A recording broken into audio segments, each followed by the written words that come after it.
they play this. Muscle the way into the mid game, and if you are nice and beefy, they look great. They've got gold in their back pocket, they've been hitting the gym, looks great. Otherwise though, they're looking like they've got inflatable muscles, and maybe Top Esports could be the pin to deflate this whole situation.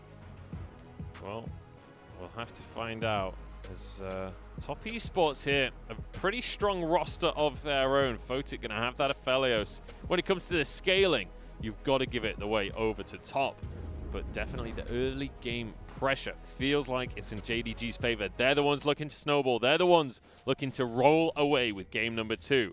The question will be, can Top stop that snowball rolling? We've seen teams in the past be able to slow down the aggression that other teams have put forward, but JDG are on a different level when it comes to that early game aggression. Top, though, are a team that could most certainly slow this down. They have advantages in the bottom lane with Photic and Chocho. This lane should be in control, although top lane may not be as in control as they like. 705 will get a haymaker, keeps himself safe as Karsa did move up. I don't think 705 actually saw Karsa, though. He was on the other side of the tri-brush when all of that went off. Yeah, so won't have spotted where Karsa is, but you can be sure that Kanavi is essentially... Oh, actually, they're moving up entirely here. I was expecting Kanavi to start on blue, then start to go towards the top side of the map. But what it looks like instead Kanavi's going to do is start on red and then try and split the map. But with Karsa starting on his blue, that's going to slow down this whole game plan from JDG. But at least Kanavi will still be able to play towards this top side and give 705 the ability to push this wave. And with Yagao roaming on the level 3, make that play we talked about where they dived 369. See if Yagao is going to be able to get the priority in the mid lane, be able to force the plays up towards the top side of the map. And when we bring up the conversation of Yagao and Knight, this is not the matchup I was expecting to see. I'm excited to see how this Victor Talia lane pans out, because I can't say that's a matchup I'm particularly familiar with. Well, it's going to be just setting up a little bit if Yagao can for ganks. The Talia is fantastic because you've got the flick to try and prepare Kanavi for a gank coming in, or even vice versa. Kanavi gets the undertow and lets Talia get the flick. But the big thing here is that Knight can just play passive. There's no reason for Knight to go aggressive in any of these lanes because, hey, I'm just looking to farm. I want to get up to 3 items and then I become a team fighting monster. And that's really what Top Esports game plan here is. Let Photic get up to the Infinity Edge, the Essence Reaver, the Runin's Hurricane, Knight to have some of these big AP items completed. And especially even looking at the likes of Karsa, who can steal away so many of these raw stats from Kanavi. The late game team fighting is so heavily in Top Esports side. And it's interesting to see that, isn't it? Because Top is not necessarily a team that you think about the late game team fighting from. That's not typically their identity as a squad. But certainly they've been changing styles more recently coming into this split. Kanavi has been found out by Karsa here. And I think Kanavi's decided he doesn't really want this one for now. Surprised to see Kanavi down towards the bottom side. We talked about how potent that this play could be. Big damage onto Knight. Yagao doesn't have any mana though. That's the big problem they've got. Which means they can't really go for much more off the back of this. Yes, Knight will recall, but has the teleport to get to lane. Yagao will take slightly longer, so this early game pressure that we talk about hasn't quite come as early as we were expecting, but there is still the opportunity throughout this laning phase to make this play happen. And Kanavi as well is going to be on this Olaf. It's one of those champions that, especially pre-6 in this matchup, he can bully most enemy champions. Look at the damage onto 369 up in the top side. 705 gets the haymaker. It's good trading back though from the side of this Aatrox. Kanavi gets spotted, so he just lobs an undertow over to 369 as a thank you. They don't want to go for this dive either because Knight hasn't used that teleport to get back to lane. Just finished it now. But with 369 backing, the dive could have gone awry with Knight joining the party in the top side. So now, you go. Just trying to get some vision, spot out if you can see where Karsa might be. They don't know where Karsa is for now, but Karsa had actually just recalled. He's moving up to contest the top side of this map, but Yagao's going to be laying in wait. Could have a bit of a trap coming on towards the Trundle here. Kanavi finishes the Wolves. It's not going to... Oh, didn't get spotted by the sweeper. There's nothing here in the jungle for the side of Karsa. He's going to walk home empty-handed. Will find the ward, and that's pretty crucial though, because if Karsa got spotted passing in and out of his jungle, the amount of information JDG could have got from that would have been so important. Now though, Karsa will be step behind. You can see Kanavi still the level 4, but once he clears this next camp, will hit the level 5. And Karsa's got a lot less camps up and available for him to take right now. So jungler advantage is going to Kanavi, but it's not really enough of a lead for JDG to write home about. Still, need to start finding more ways into these lanes to affect them, not just relying on Kanavi stealing away a few camps. Well, relatively slow start from both sides of the table here. Kanavi trying to make a couple of moves. He's been looking towards some of these lanes, but not really committing to anything. 705. He's got his Conqueror up, and he'll get his Haymaker up again shortly. Might just be able to finish the job here. Flashes away, though. 369, good damage. Haymaker won't land. Kanavi, rinse and repeat on the play that he tried to set up before. There is a ward in the bush, though, so Kanavi will be spotted if he tries to go for this. And as a response, look at where Karsa is. He knows that Kanavi's trying to play towards top side, so he's taking the dragon. World Ender comes on in, so does Infernal Chains. There's the Haymaker shield, and Kanavi should finish this kill off. Thundering Blow, and one more auto will finish the job. And now you got double melees that can very quickly work through this turret plating, give some more gold over to 705, alongside setting 369 behind. And this is what we were saying, hey, JDG, solo lanes is where we want to play towards, and especially 705 in this set in the top lane. And you mentioned it before, how Kanavi wants to look towards that top side 2v2, or I guess 2v1 in that situation, and the Olaf so far working out. On the other side, Karsa kind of been a little bit invisible so far this game. He's happy to just be farming up right now, but the question will be, what can Kanavi achieve while Karsa just farms up? Oh, I say that, maybe Kanavi's in trouble. Has to use the Ragnarok, doesn't have flash available. Great roam down from 369. Stuck around too long. 705 hadn't got the back, wasn't going to be able to support in that situation. So, bit greedy from Kanavi, stepping too far forward, and Karsa returning to the top side to hand blue over. Just ends up giving over the kill. And Knight is going to be very pleased with how that's gone down, because getting that blue buff on the likes of a Victor so crucial to be able to clear these waves away. Especially against the likes of a Talia, because you can't really afford to be stuck in the mid lane clearing minions while Talia roams around the map. 705 has managed to keep his teleport in this situation.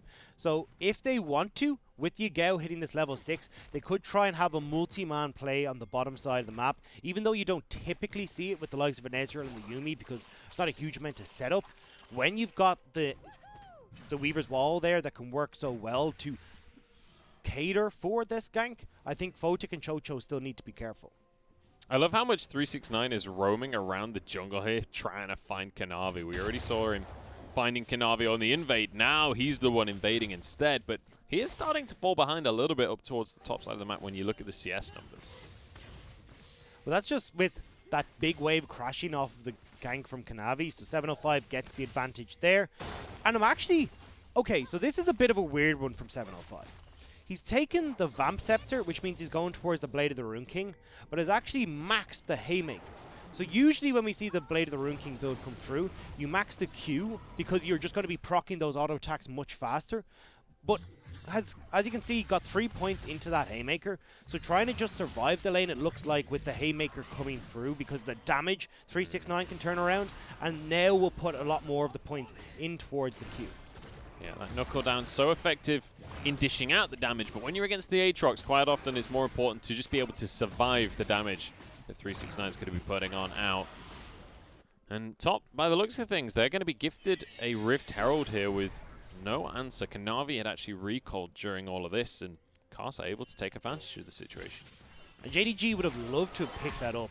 We say JDG want to accelerate this game. Their mid game is great, but very quickly they'll start to fall off as this game continues on. So getting these objectives like the Rift Herald are crucial in getting that snowball started.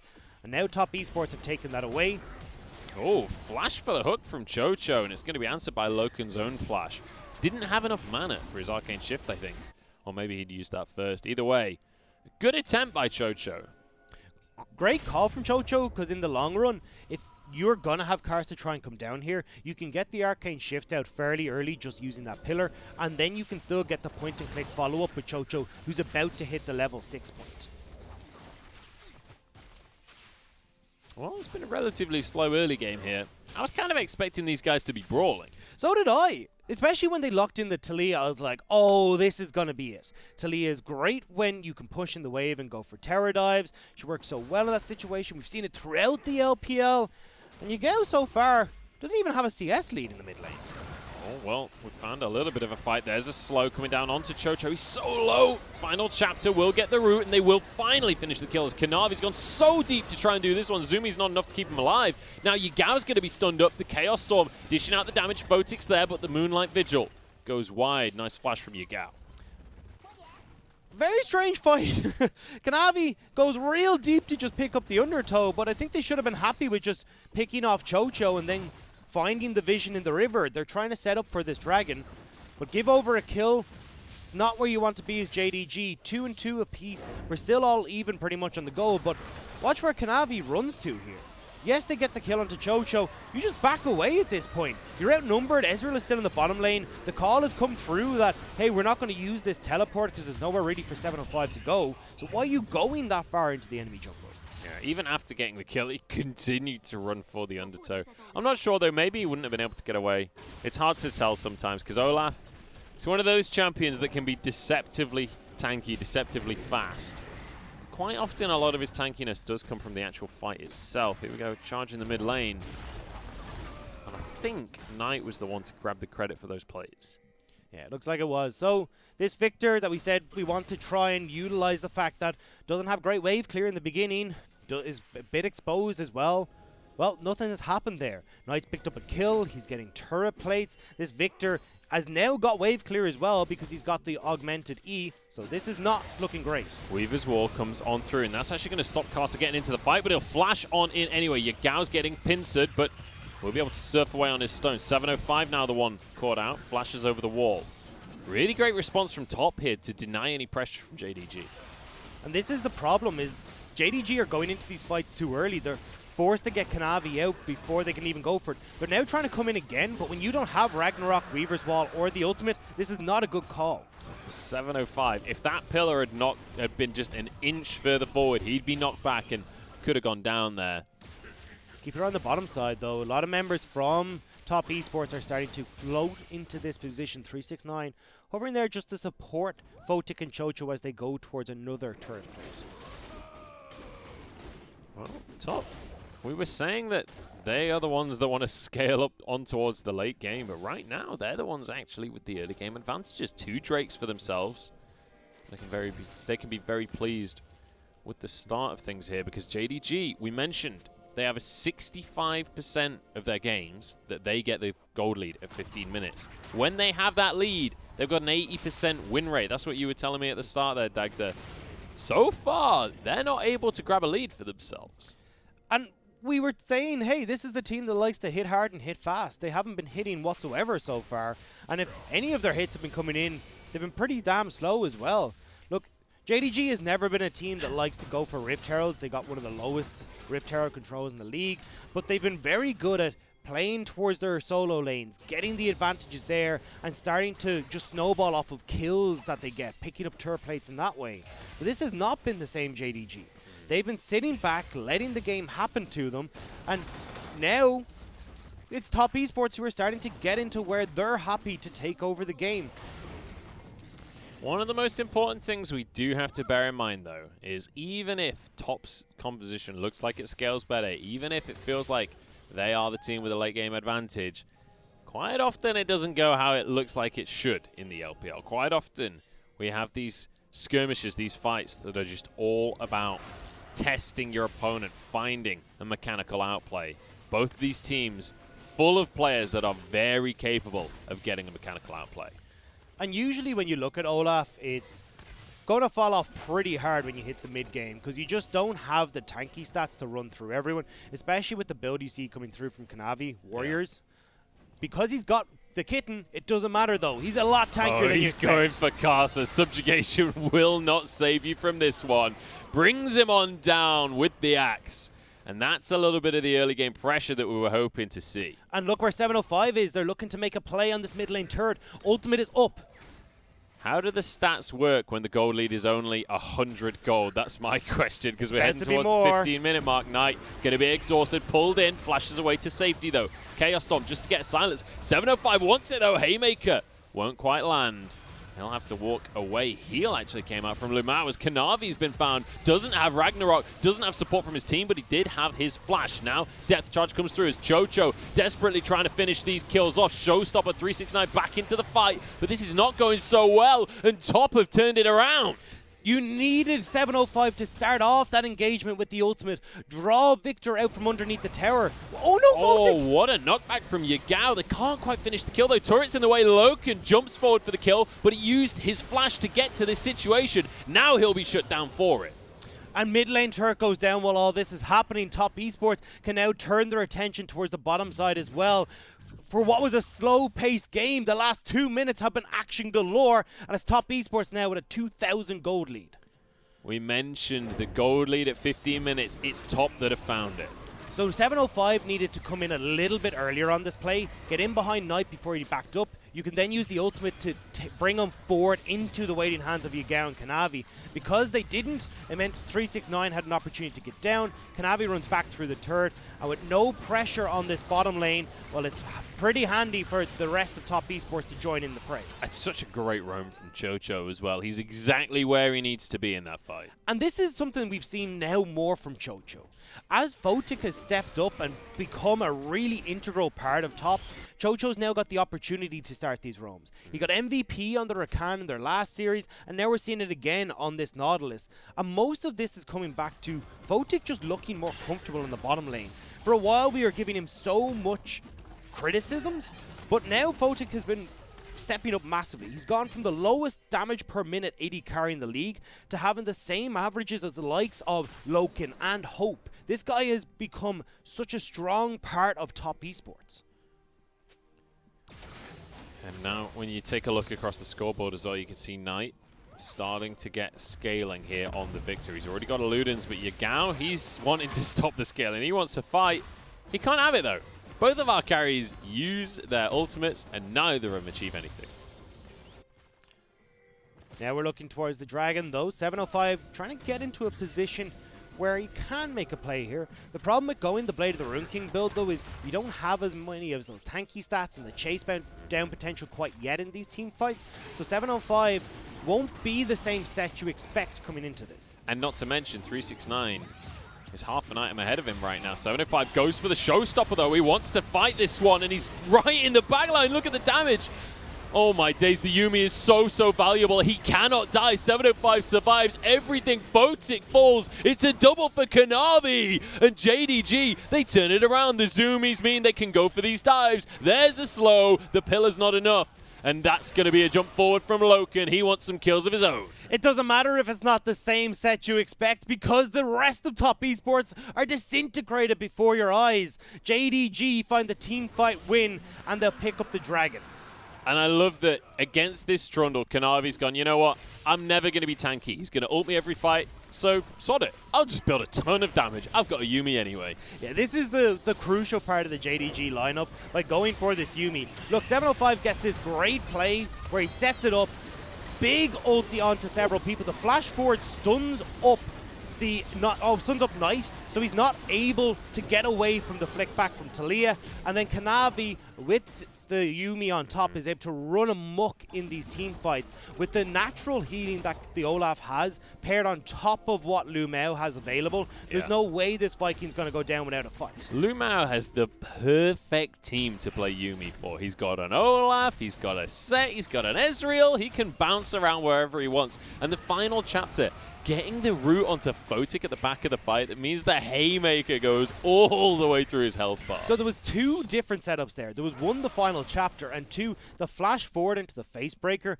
stunning up both Knight and Photic. Everything was going their way in that fight, and it looked picture perfect from JDG. That's why we said these guys, look, we wanted them to get snowballing early, but their team fighting in the mid game is still incredibly strong. Really great to see. A bit of a comeback in this game, honestly, for JDG, because it really started to feel like Top were the ones in control, and JDG, they looked like they weren't sure what they could and couldn't contest. I like the decisive play, though. They basically say, look, it's time we fight. It's time we see where we're at in this matchup. It's 705 the one to pull the trigger. Carso wants to make a play onto him, so does Chocho, but 705 respecting this. They want to push 705 back because Rift Herald's up. This is what top esports are looking towards. JDG are trying to trade it for this bottom lane turret. Unfortunately though, top will get the turret on the top side of the map and the Rift Herald, so definitely a trade up for top esports. Yeah, they'll happily take that one for themselves. 705 will just be trying to defend the tier 2. It's actually 2 members of top though going to be trying to push for this objective with a demolish, no less. They might be able to grab a tier 2 for themselves. In the meantime, Loken going to be rooted up by Photic. No follow-up from Chocho. And this is a heavy trade in favor of top. Not to mention Baron on the map. And they weren't able to get the Rift Herald before the Baron spawned, but they're pretty happy because they get the 2 towers anyway. Just as much as you would have got with a Rift Herald. Now you go trying to sneak in. They want to make a play, and Karsa is going to be alone. The Weaver's Wall blocking him from the rest of his team, but the damage just isn't there to force any kind of play. The tower still survives. It was to try and force them back off the turret, and it did almost work. But with 369 threatening on the flank and the Weaver's Wall about to run out, JDG decide to take a step back. 705 was in the top lane, so they're just going to give the set an opportunity to try and push in this top side before re-looking at that mid lane turret. He'll be able to get on towards that tier 1 tower, and with Knight the only one here in the mid lane, I was going to say they can get onto this tower, but actually he does have a lot of wave clear. It's one more auto. Oh wait, a stiff breeze will knock that tower over at this point. But in the meantime, 705 gets some alone time. Yeah, you can see now, if you look at the abilities that he's maxed, that is a fully, what's the word I'm looking for? Points in Q, basically. Maxed? Knuckle down. Max, that's the word I was looking for. I don't know what's going on with me this You week. could say he's knuckled down on his He has knuckle knuckled down on the knuckle down, most certainly punch. But this is where now he can feed this big split push pressure. Very strong at taking these turrets, and you can see as well with JDG pushing in here, one more auto's gonna take that. Oh, but Loken's so nervous to do it, and rightly so. Oh my god, it's so low. Because the second you overstep for that, you've got the Trundle Pillar to come on through. You've also got Chocho there. He's looking with that anchor. He's swinging it around, just waiting for an opportunity. Everyone on JDG is going to back, though. So they're not going to try and pressure this mid lane turret at the moment. With Dragon coming up once again, JDG want to back, spend the gold that they've been slowly accumulating over the last little bit, and get onto the map again. Control river with their wards, and then they can start to make a play towards the mid lane where they force top to come into the mid lane, and they can sneak back into the river and have full control. Let's take a moment to have a look over our item builds and see where we're at in this game so far. Because on the side of JDG, you can see Loken, he's gone for the Triforce Ezreal build. He's fully stacked his Muramana, and he's got his cooldown boots already. On the other side of things, though, Photic, only with the IE. He's not managed to get a second BF sword just yet. And it looks like we could well see him go for the Hurricane build. So usually if you're able to get this Infinity Edge first, you just completely disregard the Essence Reaver. All you're going to do is go for more Zeal items to get the crit chance in the same way. You did a lot more damage, but obviously you missed out on some of that CDR. Not the end of the world for Photic, but this is a great trade from JDG. This will be the end of the world for Photic if they're able to finish this objective off. Yagao, though, he's waiting for a Weaver's Wall. This is all a cunning bait. They want to cut 1 or 2 members of JDG off, of Top Esports off. They know that Knight is now walking across. This Baron isn't going down particularly quickly. They need to try and get in. Here we go. Can they commit to this one? It's going to be 705. Gets the showstopper. Haymaker available. Keeps himself alive. Karsa is going to survive as well, though. Everybody grouped up, and they've got the damage to finish off Lumao. That's going to be 3 dropping from the side of JDG. Make it 4 as Loken finds himself alone. The Pillar of Filth is absolutely filthy, and Loken has to flash, has to use the barrier, but he's all out of resources. Instead of going for the play, JDG give up everything.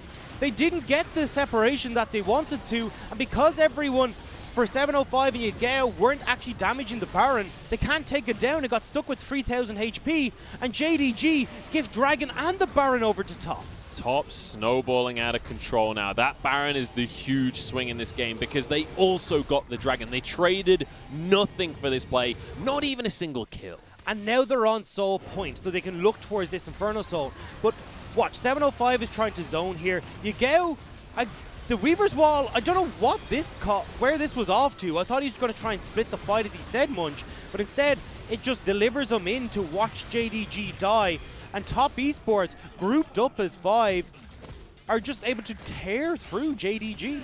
And it just felt like a split call. It felt like half the team wanted to complete the Baron, half the team wanted to fight, and then the call wasn't there for Yagao to go in early enough, and then by the time he arrives, as you say, the fight's basically already over.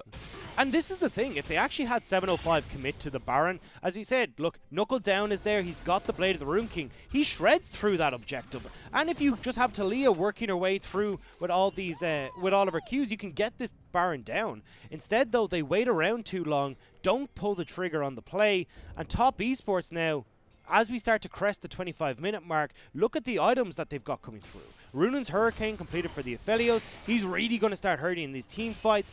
Knight has hit the big point with his items as well, because he's now got the Luden's Echo, the Morellonomicon completed. This is where Victor really starts to become an issue.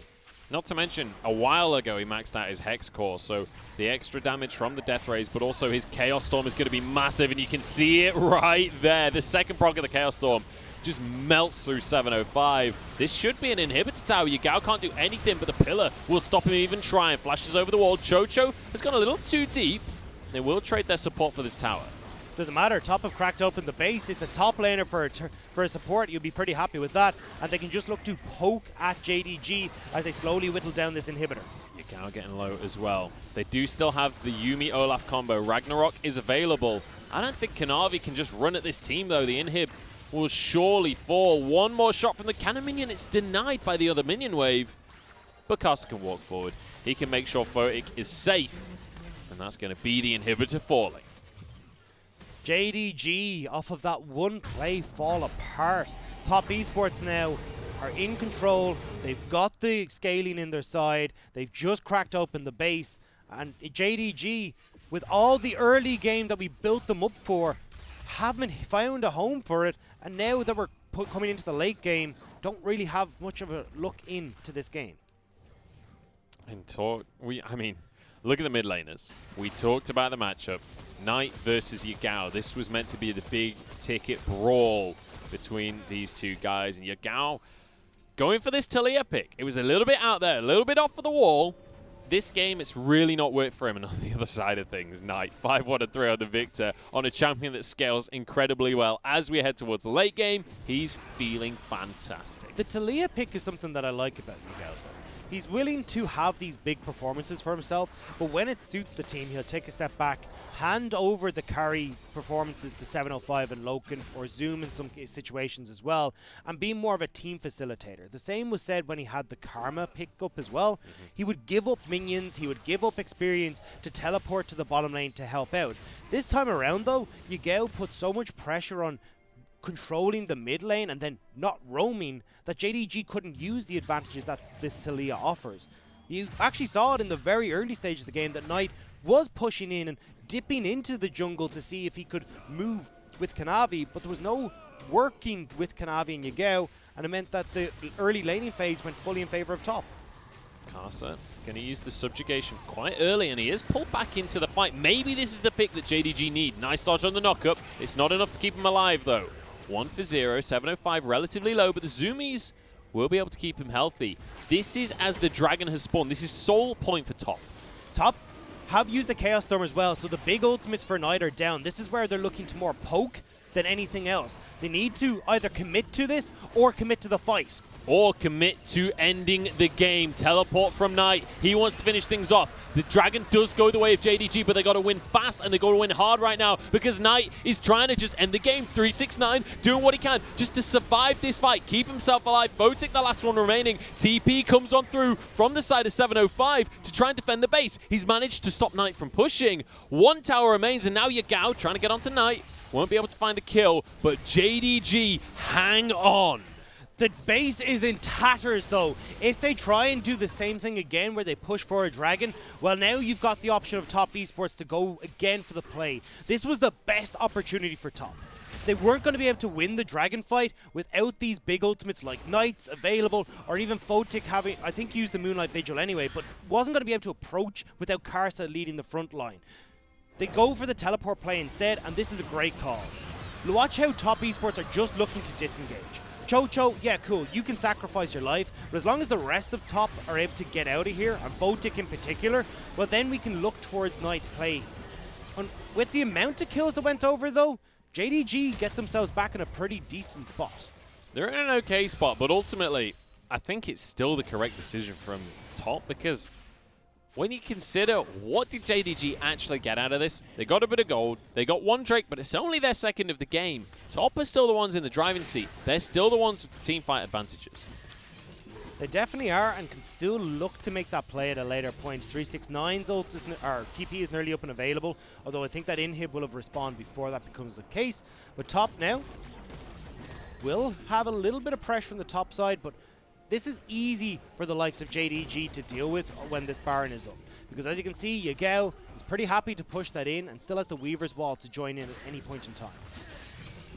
The question will be, can JDG fight them though? Because the fights, there was one Dragon fight early on that went really well for JDG. Since that point, every single fight has gone the way of top, unless Knight decides to abandon the fight completely.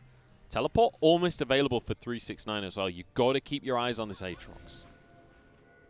Nowhere really for him to TP2 to look for the game-ending play, unless top esports can delay long enough where the minions in the top lane can start to conga their way in towards the base. JDG, though, are looking to try and get a fight before that becomes the case. Well, mid lane priority means that top can bait for this Baron. They've got vision control, looking for a death push. Kanavi the target, but won't get in. Chocho gonna be there. He's knocked back, but he's pretty tanky with the stone plate. Showstopper's there, so is the Haymaker. Gets onto Photic, but Photic survives. Chaos Storm is gonna rip through the team of JDG. Loken survives, but can he trade the kills? Knight solo, Chocho solo. Loken looking for the play. That's gonna be one. Photic gonna be pushed on back. He survives barely with his life as you're going a 1v1 against an Aatrox, but Loken's arriving to reinforce here. The carries are huge for JDG, and they deter top. Somehow Loken manages to push back top esports. It'll only be Chocho who goes down for 705 and Kanavi, but that could have been so much worse if Loken hadn't played that fight so beautifully. I love watching Ezreal. I love the LPL for Ezreal because there are so many great Ezreals in this league. Karsa taking a huge chunk of damage. He's tanky though. He needs to find some way to heal back up, and the only way really to do that at the moment is to go back to base. So JDG know that they're going to have a man advantage as they're coming out of this base if they can use that to get control of River. You can see Loken though, with him backing, it's only 705 and Kanavi approaching, so their vision is going to be a lot shallower and not really able to get into this River in the same way they would have liked. And you can see the top lane inhibitor, I believe, should be respawning soon. And did it go down again? I think that's what we saw. The minions actually did manage to take it down. We were saying, hey, look, if this minion wave in the top can start to push in, they can take the inhibitors and start to look towards the turrets. But without anyone to deal with that on JDG's side, because of the fight, top lane inhibitor did go down. So again, we're going to be looking to see what JDG could do here. Dragon is up in 35 seconds, though. Top esports can look to move over here and try and pick up the Infernal Soul. This is going to be so important. No teleports available this time from the top, though, so they can't use this as a way to bait JDG out and then go in for the ending play. Yagao going to be moving over, does have the Weaver's Wall. They can force a play with an ultimate like that. In this situation, though, that top lane inhibitor being down becomes so much more difficult. It's pretty much the reverse for Baron. 705 looks like he wants to find a way into the fight. Did actually use the Blade of the Rune King, though. And what I mean by the top lane inhib being reverse of Baron is that you've got pressure on the opposite side of the map. So JDG have to find a fight now, or top esports can keep pushing back and have the minions do the work. Top want Soul point here. 705 stepping up forwards. He needs to be more aggressive than this because Soul has gone the way of top. And now they might just find a fight as well. Haymaker needs to come on through. It's a big shield. How big though? Because he's getting burned on down. There's the Moonlight Vigil, and it takes two for the side of top. They might have just found the game here as 369 forced away by Loken. They do trade one as Loken hits him against the world here. Lamau on his shoulder. He's going to be purring, but he needs more than purr. He needs some claws because it's a quadra kill going the way of Photic. This is all coming up top right now. Lamau nowhere to go, and they'll gift over the pentakill to Photic. Photic, welcome to the LPL. The criticism that was gifted your way no longer at defeat. Photic is looking fantastic, and now Top can finish off game 1. We've been saying how Photic had been stepping up, and he's proven it right here. Photic on the Aphelios pick gets the pentakill and nets Top a victory.